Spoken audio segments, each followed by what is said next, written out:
जान की बाजी लगाकर दूसरों की जान बचाने वाला पाकिस्तानी कोहे पैमा रेस्क्यू ऑपरेशन में जाँ बहक। ब्रॉड बैग की मुहिम जोई के दौरान सर पर पत्थर लगने से जख्मी होने वाले पाकिस्तानी कोहे पैमा मुराद सतपारा जख्मों की ताब न लाते हुए दम तोड़ गए। ब्रॉड बैग रेस्क्यू टीम ने मुराद सतपारा के जाँ बहक होने की तस्दीक कर दी।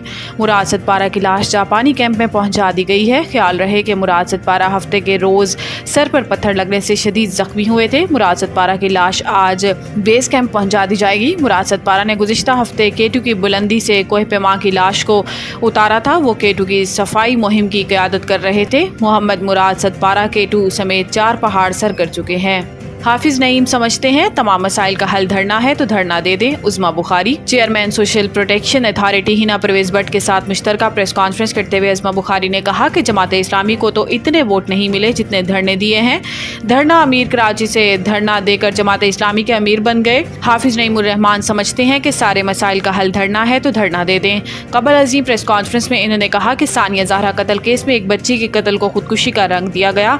ससुराल ने कहा कि गले में खुद फंदा लिया। अब वो जमाना नहीं रहा कि कत्ल को खुदकुशी का रंग दे दे तो पता नहीं चलेगा। केस में खुदकुशी के सबूत नहीं मिले, ना गर्दन में सूजन ना लंबी गर्दन हुई।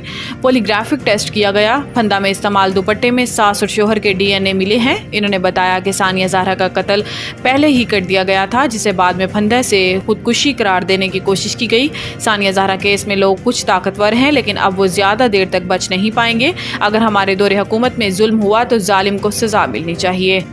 लाहौर हाई कोर्ट का फैसला कल अदम करार। नून लीग के 3 अरकान कौमी असम्बली की रुकनीत बहाल। चीफ जस्टिस पाकिस्तान काजी फाइज ईसा की सरबराही में सुप्रीम कोर्ट के 3 रुकनी बेंच ने कौमी असम्बली के हल्कों NA 154, NA 81 और NA 79 के मुख्तलिफ पोलिंग स्टेशन में दोबारा गिनती की दरखास्तों पर समाअत की। सुप्रीम कोर्ट ने वोटों की दोबारा गिनती से मुतल्लिक इलेक्शन कमीशन का फैसला बहाल करते हुए नून लीगी रहनुमाओं की अपीलें मंजूर कर ली और लाहौर हाई कोर्ट का इस हवाले से फैसला कल अदम करार दे दिया। अदालत ने लाहौर हाई कोर्ट का NA 79, 81 और 154 पर आज़ाद उम्मीदवारों की कामयाबी का फैसला कल अदम करार देते हुए इलेक्शन कमीशन में वोटों की दोबारा गिनती में नून लीगी उम्मीदवारों की कामयाबी का इलेक्शन कमीशन का फैसला बरकरार रखा। सुप्रीम कोर्ट ने 2-1 की अक्सरियत से इलेक्शन कमीशन का फैसला बहाल कर दिया। जस्टिस अकील अब्बासी ने इख्तिलाफी फैसला दिया, जबकि अक्सरियती फैसले में कहा गया है कि इलेक्शन कमीशन एक आईनी इदारा है, इसके फैसले का एहतराम होना चाहिए। कौम का प्यार देखकर खुशी के मारे नींद ही नहीं आ रही। अरशद नदीम। पेरिस ओलंपिक्स के गोल्ड मेडलिस्ट अरशद नदीम का कहना था कि टोक्यो ओलंपिक्स के बाद पेरिस ओलंपिक्स के लिए बहुत मेहनत की थी। 2016 में पहला इंटरनेशनल इवेंट खेला। 8 अगस्त को मेहनत का फल मिला। अरशद नदीम का कहना था कि मेरे कोच सलमान बट ने बहुत साथ दिया।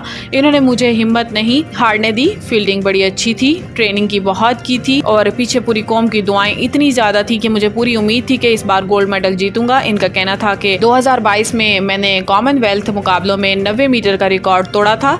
मेरी हर बार कोशिश होती है कि बेहतर से बेहतर करूं। पहली थ्रो में जब रनर अप थोड़ा ख़राब हुआ तो फाउल कर दिया ताकि इंजरी ना हो और फिर अगली थ्रो में मेहनत की और अल्लाह के फजल से रिकॉर्ड थ्रो हुई। हुकूमती स्पोर्ट मिलने के हवाले से सवाल पर अरशद नदीम का कहना था कि हुकूमत पंजाब स्पोर्ट्स बोर्ड और फेडरेशन का भी शुक्रिया अदा करता हूँ कि सबने मेरा साथ दिया। मेरे कैरियर में वापडा का भी बड़ा किरदार है कि इन्होंने बहुत सपोर्ट की और मुझे नौकरी फराहम की।